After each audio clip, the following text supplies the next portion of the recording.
Hello guys. तो आज 22 फरवरी है और कल 23 फरवरी है। मतलब मेरा बोर्ड एग्ज़ाम है, टेक्निकली मीडिया का फर्स्ट बोर्ड एग्ज़ाम 12th का।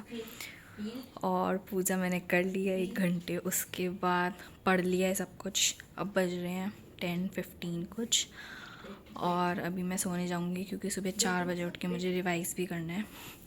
और क्या, और ये देखो गाइस, मेरा सारा सामान एकदम रेडी है। मैं दिखाती हूँ अभी क्या क्या है मेरे पास। और बहुत डर लग रहा है क्योंकि मीडिया ऐसा सब्जेक्ट है जिसमें 100 आ सकते हैं। इट्स अ स्कोरिंग सब्जेक्ट, और फिर मुझे लग रहा है एक भी मार्क्स नहीं कटना चाहिए उसमें, और बहुत डर लग रहा है। बट होपफुली फुल लाने हैं मीडिया में, तो एटलीस्ट आ जाएंगे आई गेस। गाइस चलो, मैं पूरा एक तो व्लॉग बनाऊंगी कि मेरा एग्ज़ाम कैसा गया, ठीक है। और अभी मैं दिखाती हूँ क्या क्या मटेरियल है और क्या क्या बोर्ड्स के लिए नीड पड़ती है मटेरियल की, एंड फिर सो जाएंगे। वेट गाइस, ये देखो सारा सामान बोर्ड एग्ज़ाम के लिए जो जो नेसेसरी है, ठीक है। एडमिट कार्ड चाहिए होता है, वो सबसे ज़्यादा इंपॉर्टेंट है, और वो भी लैमिनेटेड। मैं तुम्हें सामने से नहीं दिखाऊंगी, मैं रोल नंबर रिवील हो जाएगा। एंड देन एक प्लास्टिक की bottle, this is really good, अच्छी लगी मुझे। उसके बाद ट्रांसपेरेंट पाउच चाहिए एक, ठीक है। पेन कोई भी तुम्हारी मर्ज़ी के, कोई भी लाइक जो तुमको कंफर्टेबल हो वो यूज़ करना चाहिए। बट ऐसा बोलते हैं कि वॉल पेन यूज़ करो, क्योंकि एक तो वो स्मज नहीं होता, वाटर प्रूफ होता है, उसका कुछ फैलने का वगैरह का डर नहीं रहता, तो इसलिए कहते हैं कि वॉल पेन यूज़ करना चाहिए। तो मैंने वॉल पेन टेस्ट करे हैं 2, तो मुझे सबसे ज़्यादा यही सही लगे। एक पेंटोनिक भी आती है और एक फ्लेयर का मूव है, ठीक है। जो पेन वैसे एंड मोमेंट पे चेंज नहीं करना चाहिए, जिससे कंफर्टेबल हो उससे ही लिखना चाहिए। बट ऐसा बोलते हैं कि वॉल पेन से लिखो तो ज़्यादा बेटर रहता है। और खाली हम ब्लू वॉल पेन यूज़ कर सकते हैं, ब्लैक यूज़ नहीं कर सकते हैं, तो ब्लू बॉल पेन, ठीक है। और देखो ये पेंसिल, स्केल वगैरह बेसिक चीज़ें, और एग्ज़ाम पैड अभी सब सेट कर देती हूँ। तो गाइस देखो, मैंने पाउच पैक कर लिया है, 5-5 पेन रख लिए हैं, 2 पेंसिल, शार्पनर, स्केल, इरेज़र सब, और सब कुछ अनपैक करके लेके जाना चाहिए, बिकॉज वहाँ पे टाइम वेस्ट होता है, और वहाँ जाओगे फिर डस्टबिन में डाल के आओगे ये वो, और वो शायद लेके भी नहीं जान देते अंदर पैक्ड में, उन्हें लगता है कुछ चिट पिट ना बना लिया। और देखो ये 2 पेन है, एक पेंटोनिक BRT, ये काफ़ी स्मूथ चलता है, इसकी ग्रिप भी अच्छी है, और ये स्मज भी नहीं होता, वाटर प्रूफ है। This is for 20 and this is for 10।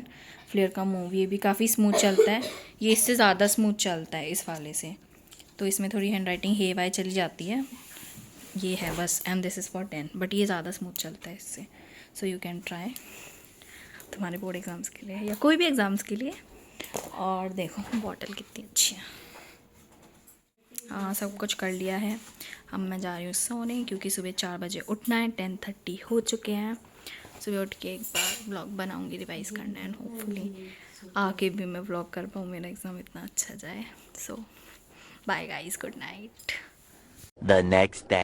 Guys, तो सुबह हो चुकी है और अब बोर्ड एग्ज़ाम है, बोर्ड एग्ज़ाम देने जाना है। 8 बज चुके हैं, सुबह 4 बजे उठी थी मैं, उठी, पढ़ाई करी, रिवाइज़ करा सारा, क्वेश्चंस प्रैक्टिस करे, और पूजा कर ली है। अब जाना है एग्ज़ाम देने। चलो गाइस, मैं आपको सबसे मिलवाती हूँ, मुझे तो बहुत डर लग रहा है, लेट्स सी और लोग क्या बोलते हैं। तो मम्मी के पास जाते सबसे पहले। हाँ मम्मी, आप कुछ कहना चाहोगे? मैं कहना चाहूँगी ऑल द बेस्ट दिशी, तूने खूब मेहनत करी और तू खूब अच्छा करेगी, मुझे पता है बहुत अच्छा करेगी। Okay, thank you. पापा, आप कुछ कहना चाहेंगे? हम क्या कहना चाहेंगे, एक ही बात, देसी always best. Okay, thank you. Guys चलो, अब अम्मा की जय करी आते हैं, मतलब मेरी दादी की, फिर जा रही हूँ मैं मंदिर। गाइस देखो मेरी दादी क्या क्या बोलती है, बोलो अम्मा कुछ।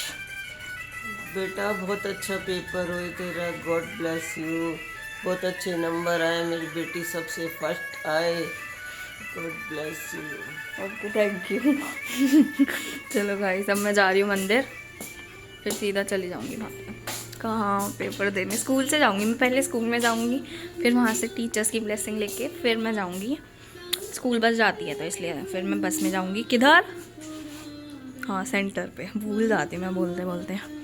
चलो गाइस चले, अब डर लग रहा है। अब तो मैं सीधा आके ही ब्लॉग करूँगी कैसा हुआ है कैसा नहीं हुआ, कैसा होएगा अच्छा।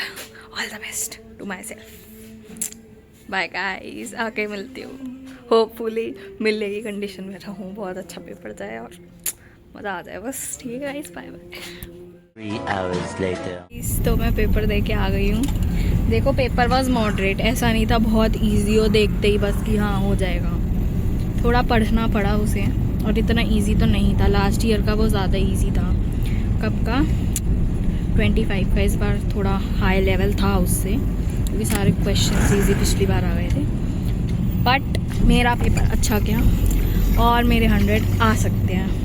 बस अगर मेरे जो रिटन पार्ट है उसमें मार्क्स ना कटे तो लाइक मुझे लगता है मेरे मोस्ट ऑफ द MCQ सारे सही हैं, क्योंकि मैं सारे अटेम्प्ट करके आई हूँ। सो अब पता चलेगा क्या आते हैं मार्क्स। ऐसे तो अच्छा हो गया। एक तो मैं थक गई, मेरे हाथ में भी दर्द हो गया इतना लिखते लिखते। सप्लीमेंट्री नहीं लगी, एक पेज से रह गई बस। चलो गाइस, मैम लगे सप्लीमेंट्री 4 चलो गाइस बाय। 4 में 4 means 4 page. Bye bye. Hello guys, अब व्लॉग को कंक्लूड करते हैं। तो पहले तो मैं बताऊंगी कि मेरा एक्सपीरियंस कैसा रहा, कुछ टिप्स एंड ट्रिक्स, और तुम्हें भी थोड़ा बहुत मोटिवेट तो करना है। तो देखो, सबसे पहले तो कल तो बहुत ज़्यादा डर लग रहा था, लाइक एक्सट्रीम एंजाइटी लेवल, बहुत स्ट्रेस हो रहा था एग्ज़ाम का। और फिर पूरी रात मुझे नींद नहीं आई। मैंने बोला था ना मैं 10:30 सो रही हूँ, लाइक आई ट्राइड, बट मुझे 2 बजे तक नींद नहीं आई। और फिर मैं सुबह 4 बजे उठी। तो ये मुझसे मिस्टेक हुई है, मुझे पहले दिन प्रैक्टिस करना चाहिए था जल्दी सो के और जल्दी 4 बजे उठ के। बल्कि पहले दिन मैं लेट नाइट तक स्टडी कर रही थी, इसलिए मुझे स्लीपिंग हैबिट भी नहीं थी और कुछ स्ट्रेस की वजह से भी मुझसे नहीं सोया जा रहा था। तो जब भी एग्ज़ाम हो उससे पहले दिन, एक दिन पहले, मतलब उसकी परसों को रात को तुम जल्दी सो जाओ और उस दिन सुबह जल्दी उठ जाओ 4 बजे या जितने भी बजे तुम एग्ज़ाम वाले दिन उठने वाले हो, ताकि तुम्हारा शेड्यूल थोड़ा सही हो जाए। मेरा नहीं हो पाया था आज के एग्ज़ाम में, मुझे ये प्रॉब्लम फेस हुई। ठीक है, और उसके बाद पेपर का analysis, paper was above average. ऐसा नहीं था बिल्कुल देख के कि हाँ भाई कर दिया अब तो फुल आएंगे और बढ़िया, नहीं, ठीक था, अबव एवरेज था।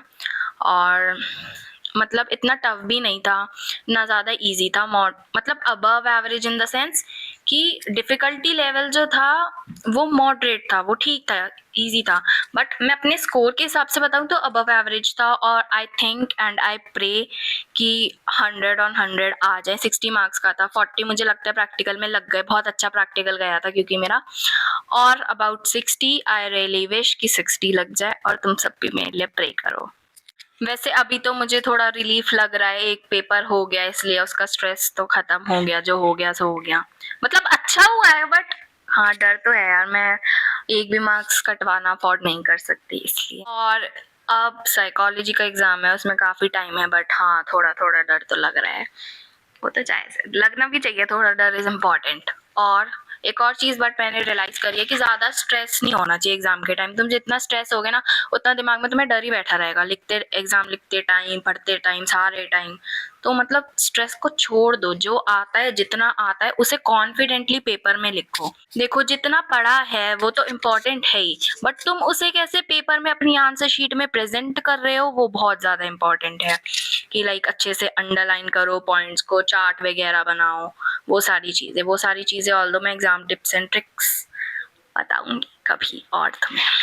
ठीक है, एक और चीज़ जो मैंने आज के पेपर में नोटिस करी है कि सैम्पल पेपर में भी की थी कि 11th के भी कॉन्सेप्ट्स कई बार आ जाते हैं पेपर में, या जनरल नॉलेज बेस्ड, जो कि ज़रूरी नहीं है कि हमारी टेक्स्ट बुक से हो।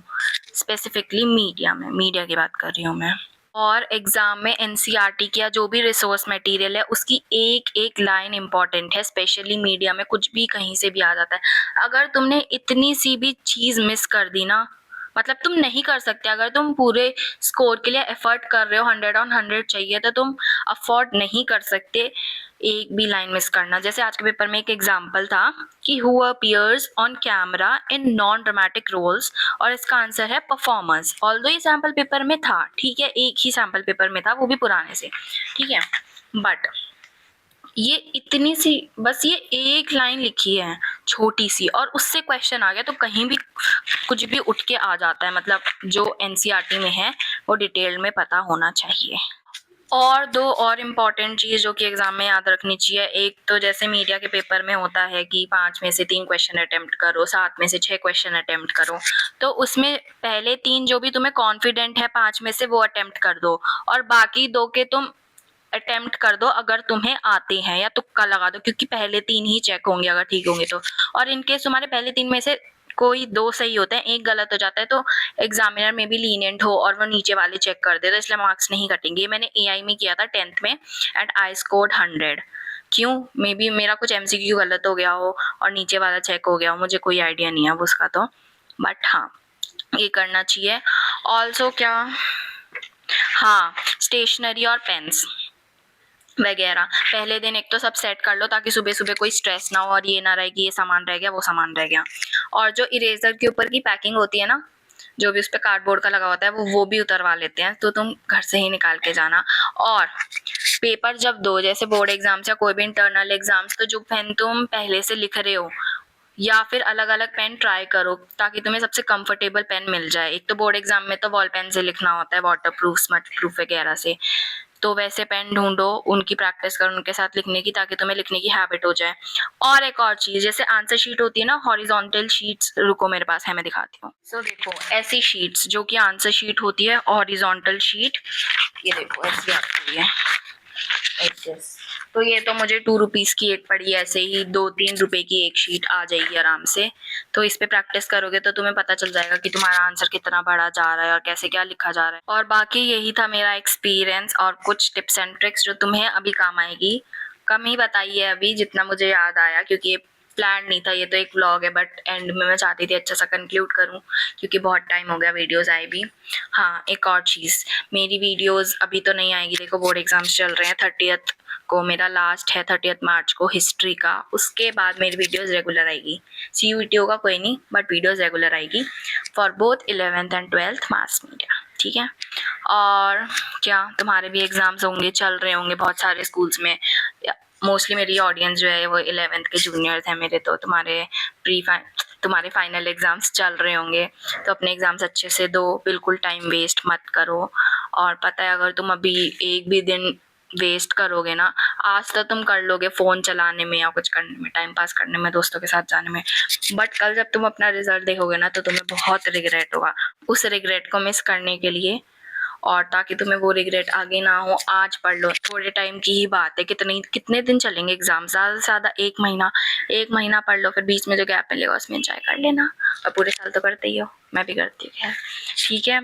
और उसके बाद हाँ, वीडियोस मेरी रेगुलर आएगी, कब, बोर्ड एग्जाम्स के बाद। अगर तुम्हें कोई भी डाउट हो या कुछ भी पूछना हो तो मुझे कमेंट में बताना, और तुम्हारे एग्जाम्स कैसे जा रहे हैं वो भी बताना। And wishing you all the best.